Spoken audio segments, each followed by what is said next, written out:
Today I have Dr. Maat E. L. Lewis all the way in Buffalo, New York.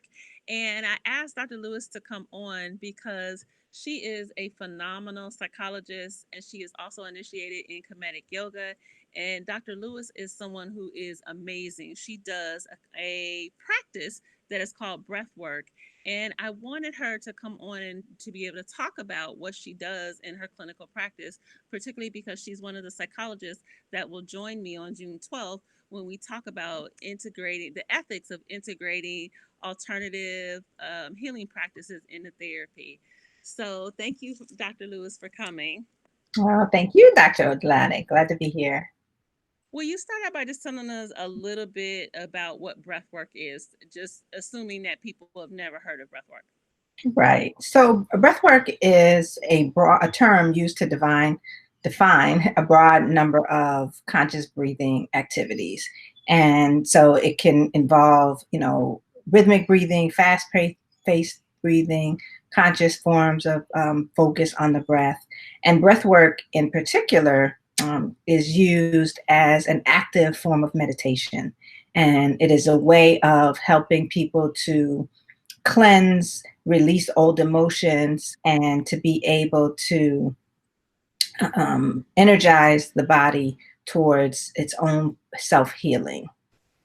And is that something I could just do at home? So, like, let's say I just wanted to meditate because I'm someone that meditates, and if I focus on my breath, would I just be able to do it on my So own? there are different forms and or levels of breath work. So there are beginner, intermediate, and advanced forms of breath work.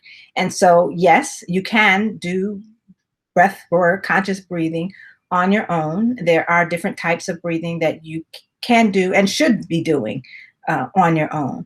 And then there are more advanced formats that involve having someone like myself be a facilitator, guiding and helping to support you as you're doing the breathing process. So the most advanced format typically happens in person, happens for a period of anywhere between 90 minutes to 3 hours. I've been in sessions that have lasted up to 5 hours. So as you might do a similar activity structure wise for by yourself, but it would be for shorter periods of time.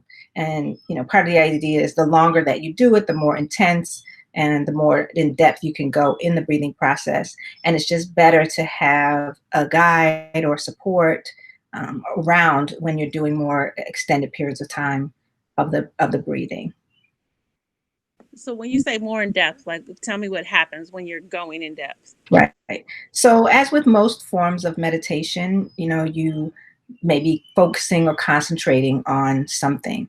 And as you do that, you focus your attention in breath work on the breath.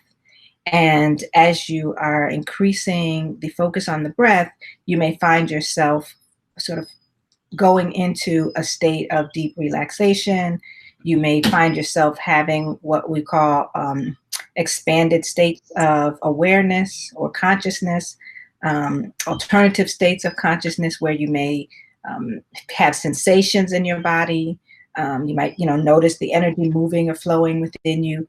You might see colors or have visions of, images, and that material can come up while you're in this, what we would call like a half awake, half sleep state. And so during that process, the idea is that material from your subconscious, right, the aspects of yourself that are just outside of our awareness, and from your unconscious aspects of ourselves that are outside of our awareness, that material kind of can come up and present itself. And when it does, the idea is to just be of witness to it. So, basically, you're taking people into a trance. So some people use the term trance, Mm-hmm. and sort of the most appropriate, again, the term that I like to use, it's a half awake, half sleep state, partial awake, partial sleep state. There's not anyone who's controlling, right? So the facilitator is not controlling the state that you're in. You are aware, there's not someone who's, you know, sort of making things happen to you or for you. It's not like you're, you know, experiencing possession or things like that. Ideally, you are simply going into a state of meditation, but in that state of meditation, unless you've done already a lot of work, sort of cleansing up the material that sort of is in your life, unseen, what we call like residue or impressions, that material is likely going to come up. Just for a point of clarity, why do you prefer the term half awake, half asleep as opposed to trance? So I think there's a lot of pejorative context to the idea of trance. Okay. And half awake, half sleep is really is accurate to what it's like and what we are, you know, encouraging people to, the state that we are encouraging people to be in. Would you say so? Okay, so just for full disclosure, I have actually done it many times with you, both here in Atlanta and in New York. And I know that I would see images of all kinds of stuff.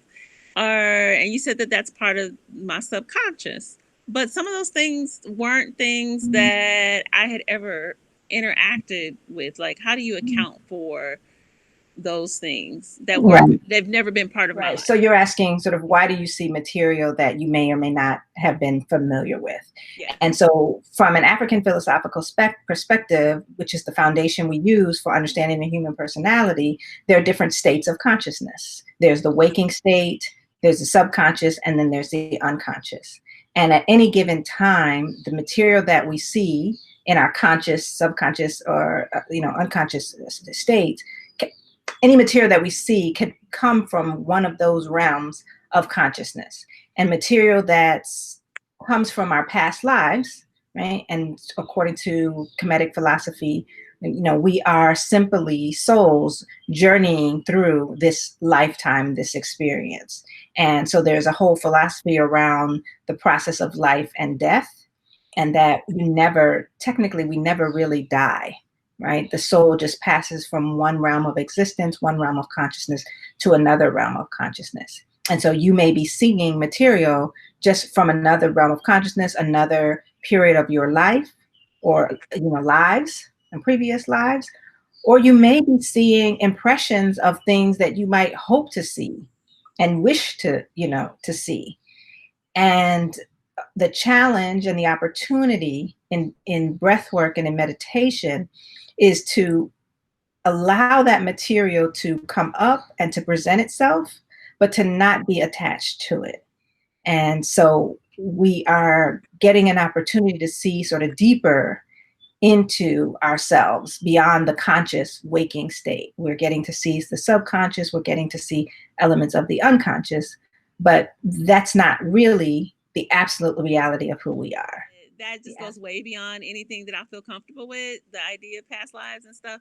Can you talk a little bit more about that? Because when I hear that, I always think of folks that are not real grounded when they start talking about past lives. Yes. So again, I said this conceptualization comes from very ancient African philosophy, ancient Kemetic Egyptian philosophy, and it's grounded in text and material that's written, that's documented. One of the core principles and core teachings in ancient philosophy has to do with the sort of judgment scene. And so a lot of people are familiar with, or may be familiar with, the scales of Ma'at and the judgment scene, where there's a scale, and on the scale there's a symbol of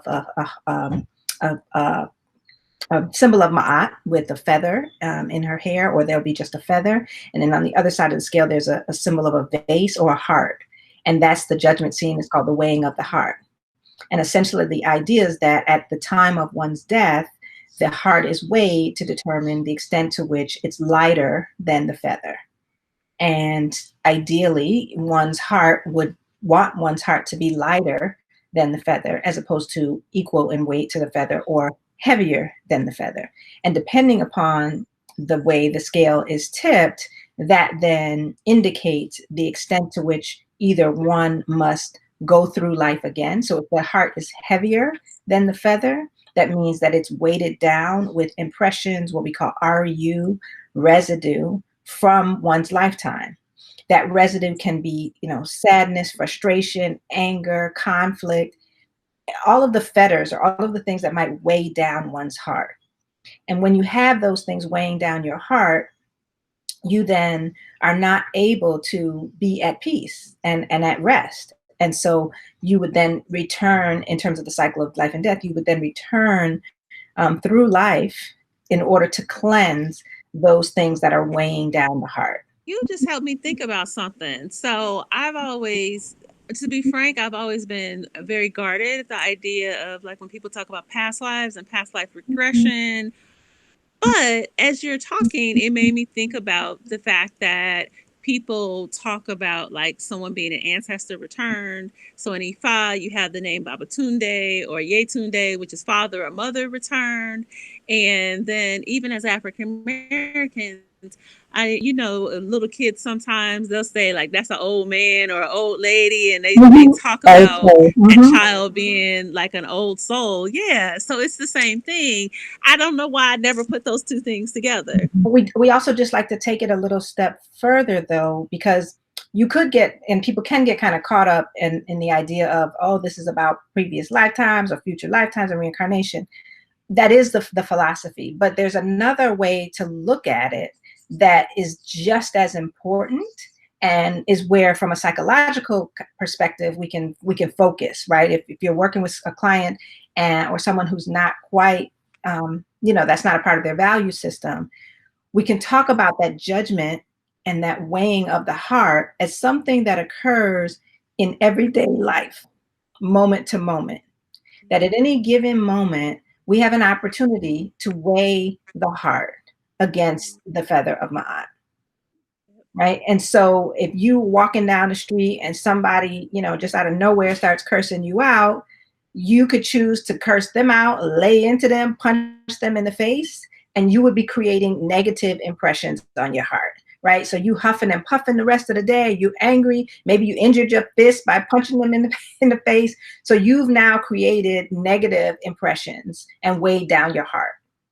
Or that person could come at you negatively and you could choose to walk the other way and recognize they're cray cray, and you're not going to engage that person in their behavior. And so then your heart stays light and you don't allow yourself to be weighed down by the fetters of anger or frustration.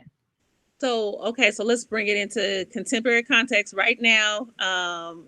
Is there a space for righteous rage right now? What we know is that Minneapolis, Minnesota, is burning down because of this consistent experience of police or vigilantes killing African Americans, and Yeah. certainly not to justify it, but people just getting to the point where they're tired. And Right. so based on philosophy, if a client comes in, would you tell that person, well, you got to have your heart as light as a feather and walk away? Right. So there is an idea and a concept of righteous indignation, right? So Okay. in ancient Kemetic philosophy, everything is based on the foundation of Ma'at. Ma'at reflects the foundation and principles of truth, justice, righteousness, reciprocity, harmony, balance, and order. And there are a number of different precepts and sort of principles by which we are to live our lives, or aspirations for living our lives, that include not murdering and killing someone else. So the, death of, Black males at the hands of police officers is an unrighteous act, right? That act was an unrighteous act. And so, of course, there's going to be righteous indignation, right? People to be having a response and a reaction to such a horrific and violent act. And that righteous indignation can move you to take righteous action, right? Okay. So to engage in righteous action that will seek to correct the injustice, or to, advocate for justice. Now, if you take an unrighteous act that you witness and then you use it as the means of acting unrighteously and unjustly, then that's problematic. And that creates unrighteous residue. It creates unrighteous impressions. So I think this is a really huge point, particularly for people of color, people of African descent, or who culturally come from oppressed cultures and experience. That when we talk about, moving towards enlightenment, when we talk about, cleansing and purifying the RE, the impressions and the residue, and being a non-doer, right? Someone who is not moving based upon the activities of the external world. We're really not focusing as much on being a non-doer in terms of what you physically do, so as much as being a non-doer in terms of what you mentally do. In particular, these things can be complicated because the very foundation and many of the laws within this country are not just laws. And so as much as we want to advocate for people abiding by law and the law, there's question around which laws to abide by, because some of the laws are not, righteous in the first place. And so that's where the foundation of Ma'at would come in. That's where these, more universal concepts of law and spiritual aspiration would take precedent. But we don't live in a society where we have those shared values right now. We live in a society that, subscribes to the U.S. Constitution, which in and of itself, has not always, again, been just and advocated appropriately for the rights of everyone. One more question then you made me think of. So is breathwork religious?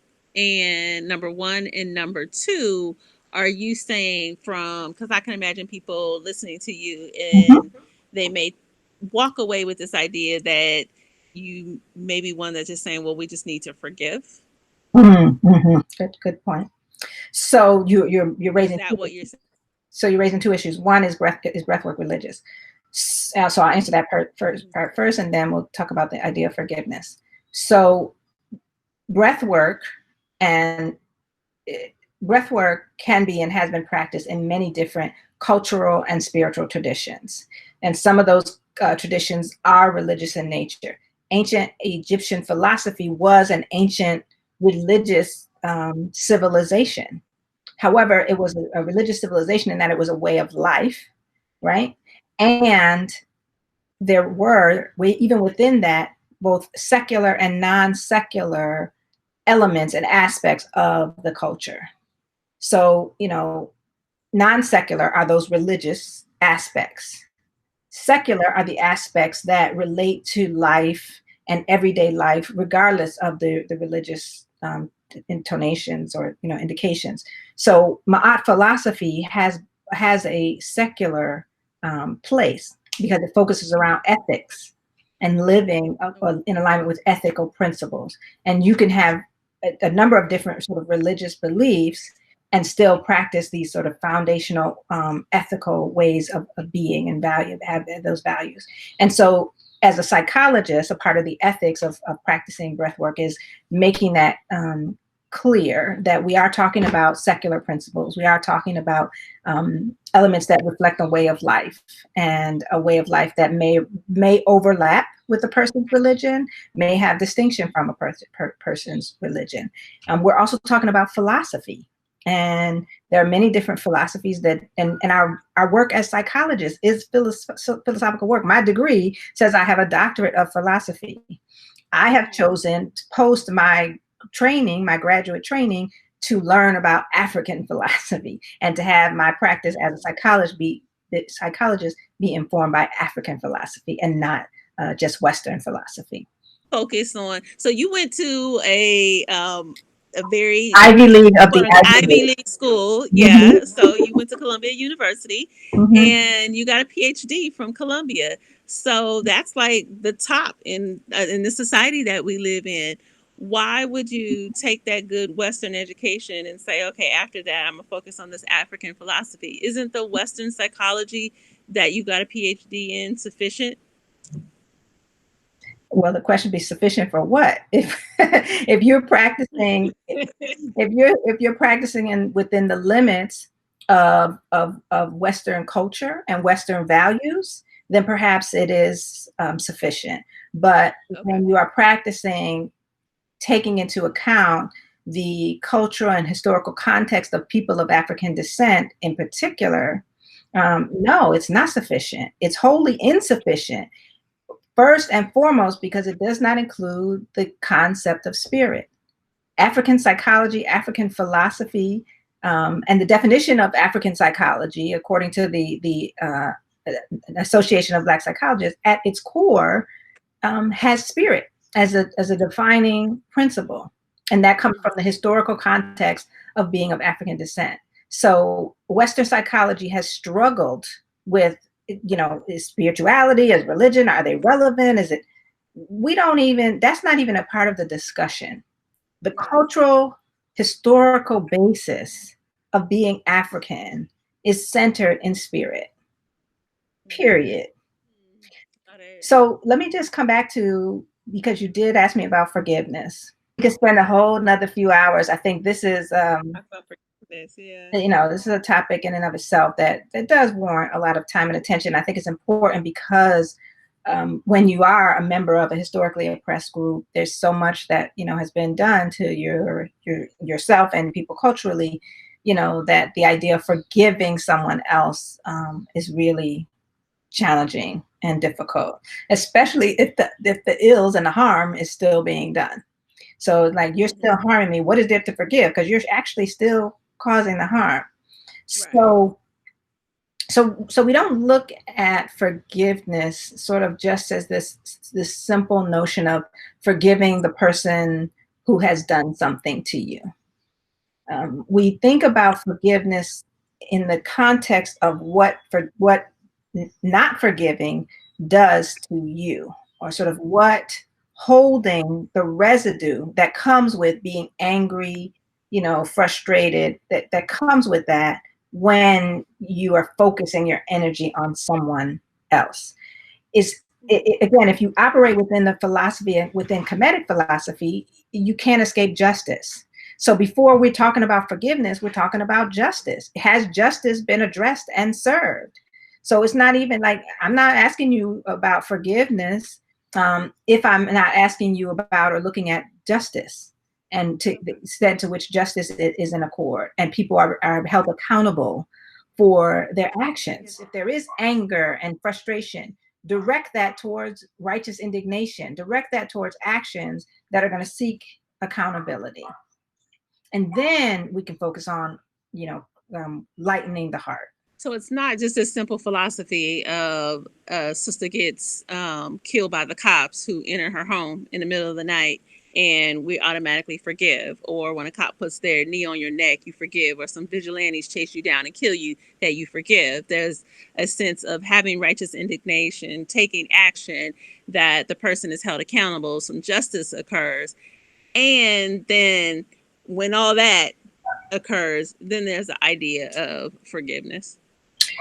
Yes, and there's, this discussion can be had and is often had in what we would call mystical versus amystical context. Huh, okay. Say more. So amystical context is the society and the culture in which we live. American Western culture is an amystical culture and society. And so things that you're going to do and focus on in an amystical context may be different than things you focus on in a mystical context. If you are someone who has decidedly stepped onto a spiritual or initiatory journey, then there's another set or level of consciousness or awareness that and values that you are operating from. And we can't always have the discussion at the same time or with the same group of people. If you are working with, and this is what like initiation is about in many different cultures and traditions, you don't have initiatory conversations with people who are non-initiated because they won't get it. They don't hold those same values, or they haven't decided that sort of this spiritual consciousness, is a way that they might want to go. So we can have a mystical discussion about what's appropriate, and people who are sort of focused on those a mystical ego-based outcomes. Well, yeah, then we could talk about what that might look like. but knowing that that's limited and it doesn't take into account sort of these the depth of mystical awareness that one could get into. Thank you, Dr. Ma'at Lewis, and I appreciate you coming. So I am sure that you would be interested in hearing more from Dr. Lewis. She will again join us on the workshop. It is June 12th. And so if you're interested in registering, you have two places that you can register. You can go to atlantacontinuingeducation.com. So again, it's at www.atlantacontinuingeducation.com. Or you can go to my personal website, which is my full name, Ifetayo Ojelade. It is in the notes in the bottom.com, and you can register there. So hope to see you on June 12th. Thank you, Dr. Lewis. Thank you.